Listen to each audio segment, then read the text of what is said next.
Okay, so good afternoon, everyone. Thank you for staying with us and for watching us, and in advance for sharing this live. It's a huge request we have for you. This is Dubai Roundtable Live. We went live last week as well on a Friday evening, so we are doing the same.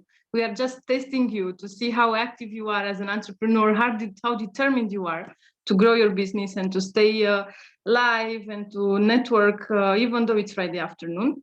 I am Bianca Tudor, the founder of Elite Business Women Club, and I am with Arijit Bhattacharyya. Of course, you know him, he's everywhere, literally. He's a serial entrepreneur, an investor, and the founder of World Leader Summit as well.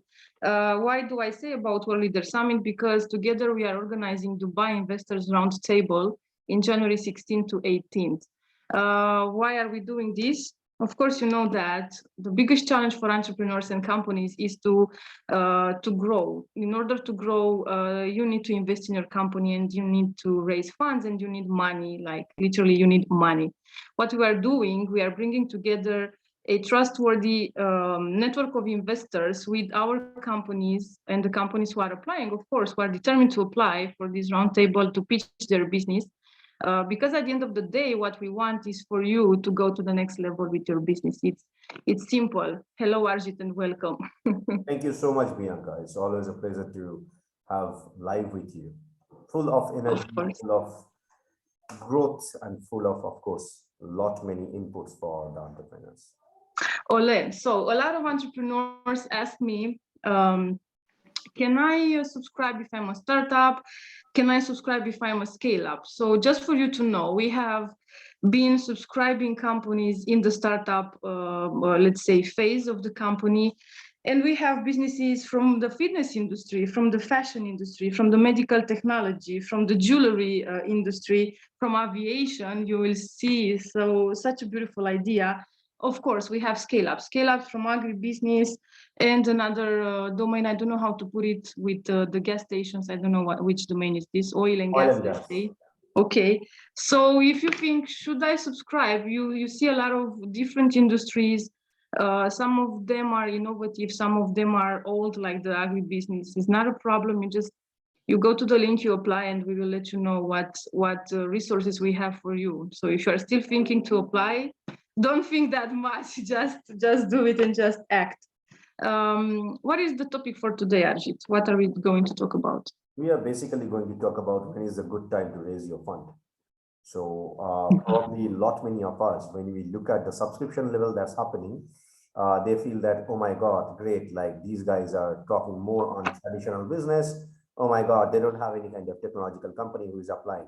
To be very specific, there are technological companies who are actually looking for raising funds, and that number is actually more than the traditional business.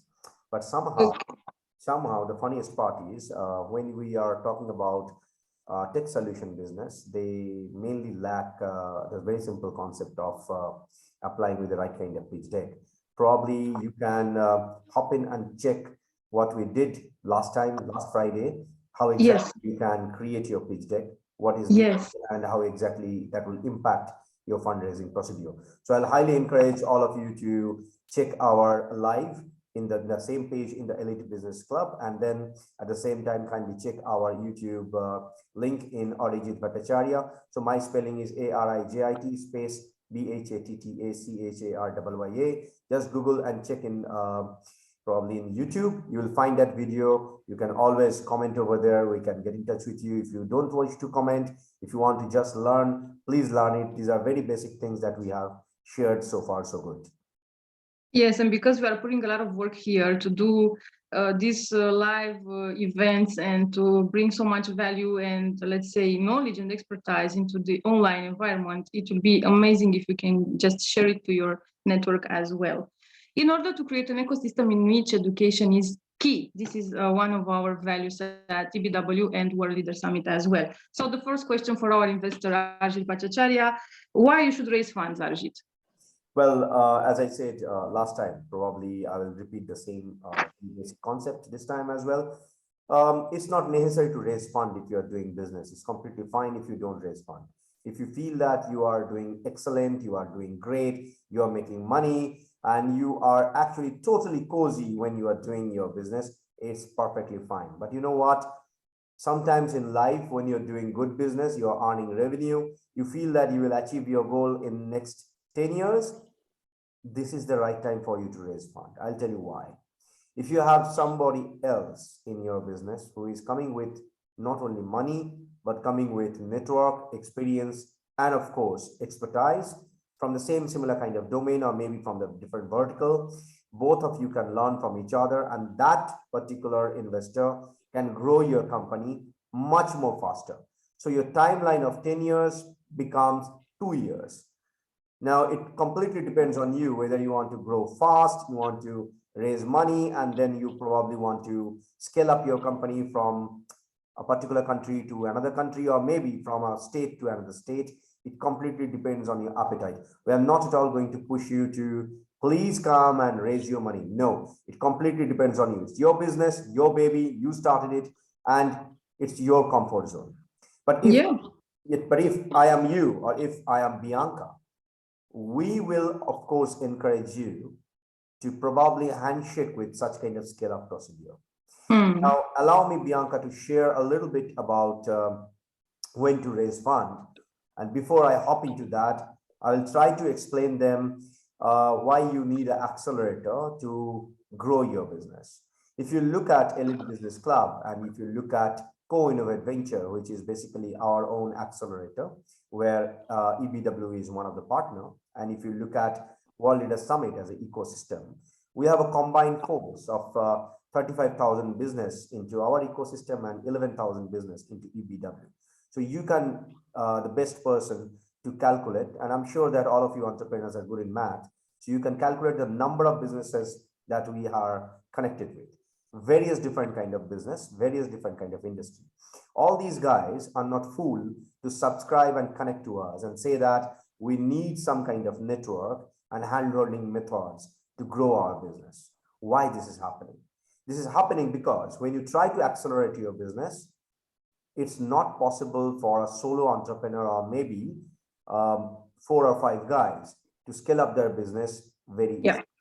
They are so committed about their own product, about their own business, maybe creating the new market. It's becoming a real challenge for any one of them to find the right kind of partner, maybe in another state. So here we come as a boon, as an ecosystem, where we say, okay, fine, let us take the load. Let us find out the right kind of partner for you. Let us find out the right kind of market for you. Let us find out the right kind of investor for you. And you do your own business.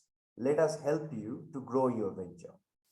And here comes our concept, where a guy with blue shirt and a lady with a red dress decided that let's handshake with each other and make it violet.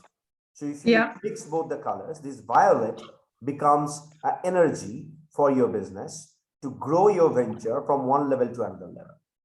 Now, let me go deep into a little bit of technical. For an example, you are doing a business of, say, 100K USD in a year. And you say that, hey, you know what? I'm making revenue. I'm doing great.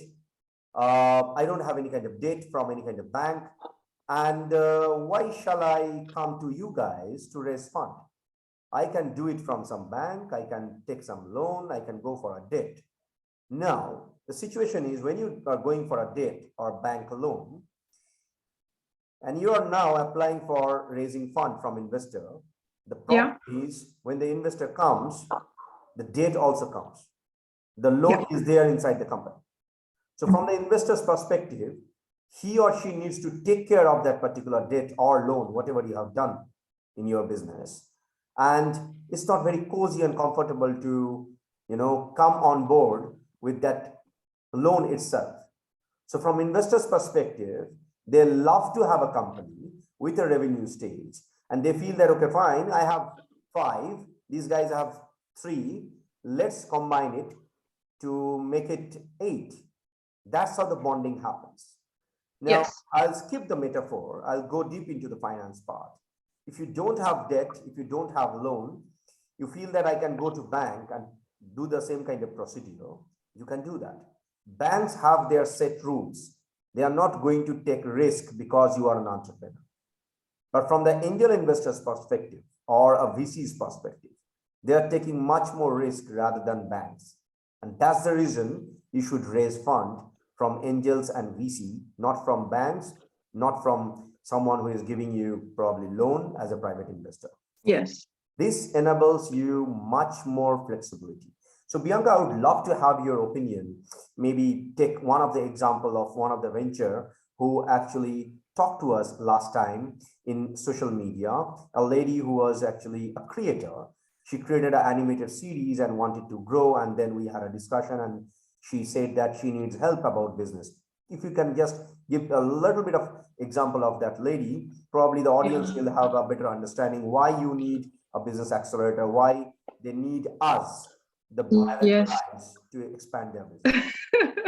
That's a very good example. And I really love this lady because she's so hardworking. First of all, she was really passionate about making a change in an industry in which there is not enough innovation. So she just, it took her 7 years, if I remember correctly, 7 years to think about the product, to create the product, to test the product. So after 7 years, she came with the product in the aviation industry, and she is a change maker. You will see later, not today. But she was really honest when she said something very blunt.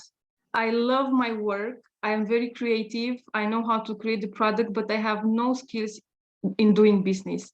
I really don't know how to create a business. I don't know how to sell. I don't know about the numbers. I know nothing about what strategy should I use and how should I raise funds, but I know I need help. And I know I'm being honest with me to say that I will not be able to create a business just because I know how to build the product. So you can be a very good creator. You can be creative. I am creative as well. But without the business expertise to create the business is like a machine. It has the same rules applying to every business. So if you don't know these rules, you can be the best in creating a product. You will stay with your product, look at it. Oh, I'm loving my best product. Like I cannot wait to have the product. But at the end of the day, you're not making money. So she just came to us and with the business plan, she received the feedback we gave her in order to change some details about the business plan. She recognized the fact that she needs the business expertise we have in the ecosystem, both World Leader Summit and the Lead Business Swimming Club. And she is now very committed to grow the business. And she knows that the value an investor will bring is not only about the money, but the expertise he or she will bring into her company, which will help her to grow the business and not only have a very beautiful product or service. Super. You know why we are actually discussing about all such kind of examples? Because we really want you to understand it's not about the revenue stage only. Now we have a couple of examples where people are not in revenue stage. We have people who applied, who have got MVP only, which is in the process, but we allowed them to come. And I'll tell you why in MVP stage you can raise fund. And what is the MVP? Maybe some entrepreneurs don't know what it is about. So MVP stands for minimal viable product. So it means like you have conceptualized, or maybe you have an idea about creating a product, but then after that, you haven't done it anything yet. You don't have probably a prototype which people can see or experience. Now, when you are creating it, when you have that in your hand, like an example, it can be a 3D model, it can be a sample dress. You can definitely go for a fundraising. Why? When you have that, that means that you are committed. That means you have invested X amount of money to create that minimum viable product. Yeah. And you need money to grow your business so that you can actually be in the market. You can replicate your product. You can go for a manufacturing. And for that reason, you need funding. So here comes another sweet part. You have created your idea. You have created a great team. And then you have an MVP. But you are stuck because you need money to go for a manufacturing procedure, and then you need money to expand your business. So you need money for your marketing, you need money for the production. So if you are in these two stages, that means you can definitely raise fund. It doesn't matter whether you are in revenue stage or you are not in revenue stage. Tips for you would be go for market study, understand the kind of percentage of market that you can cater. It shouldn't be 100%. You are not a genius who is going to cater 100% market within a year. It's not possible. But if you are going to attract at least 5% of the existing market, and your product is viable and it is executable, it is full proven, definitely you should go for fundraising. Yes. That enables you to grow faster, connect faster, and raise fund faster than anyone. So we are talking about one kind of company who has got minimum viable product. We are talking about another kind of company who has got a number of customers and they are in revenue stage. So these two stages we can definitely define as the growth stage is in the right hand side, which is basically the revenue stage company, and the seed stage, which is in the MVP level. Now in seed stage, my suggestion always goes, don't overvaluate your company. When you're creating your valuation sheet, some startups always overvaluate themselves, like I'm a $1 billion valuation company. We respect you, we understand you, we trust your team. But unfortunately, if you overvaluate your company, the comfort zone of an investor, they are smart, they have been in the business, it actually takes. So try to be realistic as much as possible. It doesn't matter about your valuation, everything will actually happen on the negotiation table. Trust me on this. If you evaluate it like $2 billion company, it will come down automatically into the realistic when you are talking to the investor. We trust you. And another thing I've been observing lately, there are a lot of companies for 7 to 10 years in the market, but they are stuck at the same level of the business. Like nothing happens, the same turnover, we are doing good, but nothing happens there. When you are at this plateau, how it is called in the management books, you will go down. So if you are goodish, let's say, in your business, you really have to think about a way to innovate, to create a new business line, or I don't know, to start something new in your business, because otherwise 7 to 10 years, it will be not enough for you when you will go down. So it is a good period of time for you in which you can raise funds or you can apply for investors to create maybe a new business line for your company or a new product, or I don't know, a new business venture. Don't sleep if you are doing good. Good is not enough for a business, okay? So not only for startups and the seed stage for a business, but as well for the companies who are doing good, but they are at the same good level for more than 2 to 3 years. It's such a dangerous zone. The good zone is the most, let's say, foolish one. It will fool you. This good is not good. Okay, so I know that I've seen a lot of companies and I know they are listening to us now. So I will not talk to you in person, but I'm referring to you. I know all of you. So just a small tips, taking the clue from Bianca's statement. Even almost for the last 23 years, I've been running multiple business. Each and every business that I start, my mantra is simple. I take people who becomes the same kind of vision. They come with the same kind of appetite so that we can grow faster. Just a small tips from a person who is sitting in India at the moment, traveled around more than 40 plus countries, almost all 5 continents in the world, mixed with different kind of business people, decision makers, and of course, bankers, celebrities, movie stars. Everywhere I have seen the same situation. There is a saying in economics, it's called marginal equilibrium.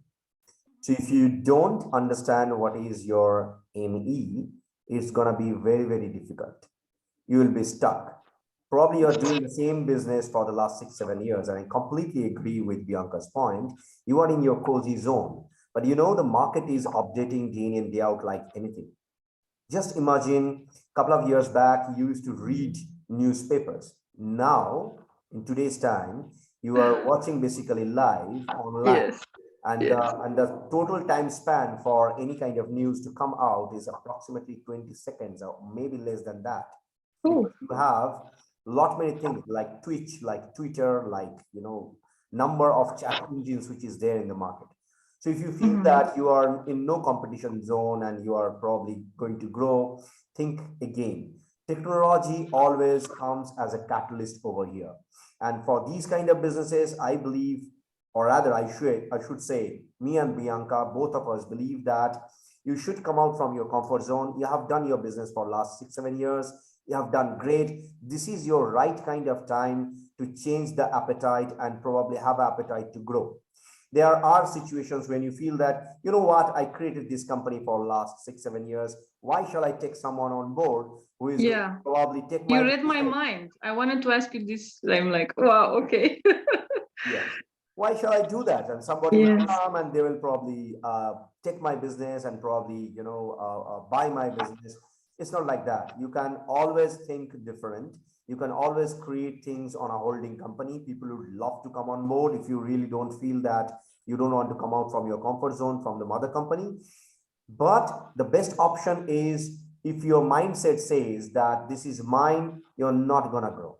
It's just like having a daughter in your house where you are raising her like a princess, and then in future you're giving her the best option and opportunity to grow. As a woman, I'll take the example of women because they have various different kind of strength. Number one, they are the best people to manage family, right? So they are the best people to manage probably people. And we have seen that in corporates. We have seen that in business.